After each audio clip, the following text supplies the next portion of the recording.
A year ago, a friend of mine who's a therapist told me, Patty, you have anxiety. And I'm like, I do? And I didn't even know it.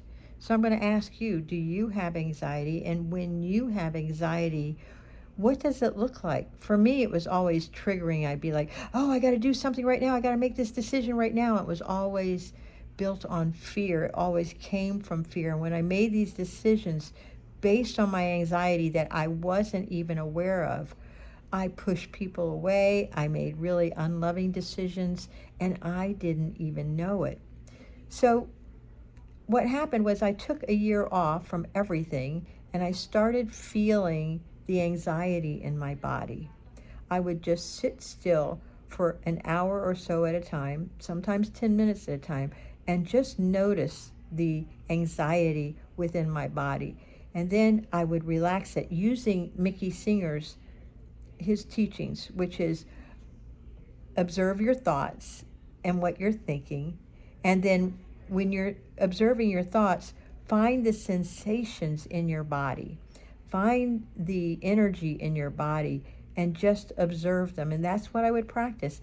And then I would practice just relaxing that part of my body where I felt anxious and breathe into it. I would breathe in 4, hold 4, breathe out 4, and then hold 4. And I would keep on doing that until I could settle down.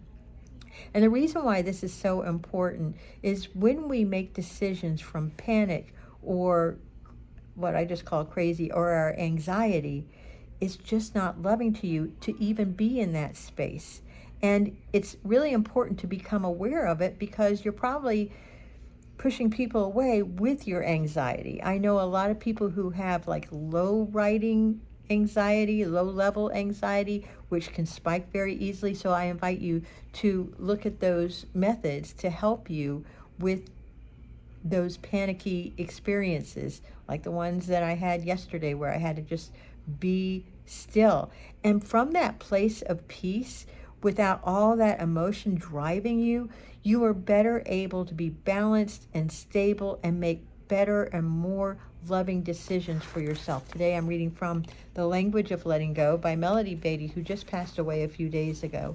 And she was the foremost author on codependency, and she's really helped me a lot, and I'm hoping that this particular reading helps you. Anxiety is often our first reaction to conflict, problems, or even our own fears.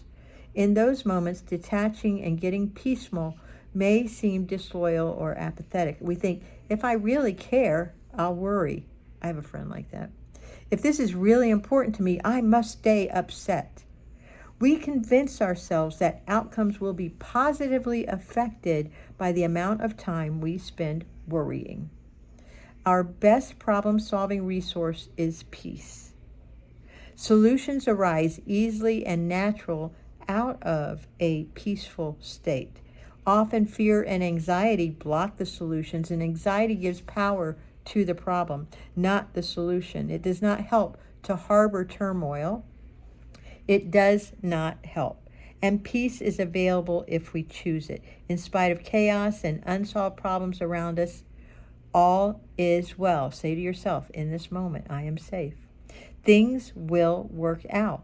They always do. Maybe not the way you want them to, but they always work out.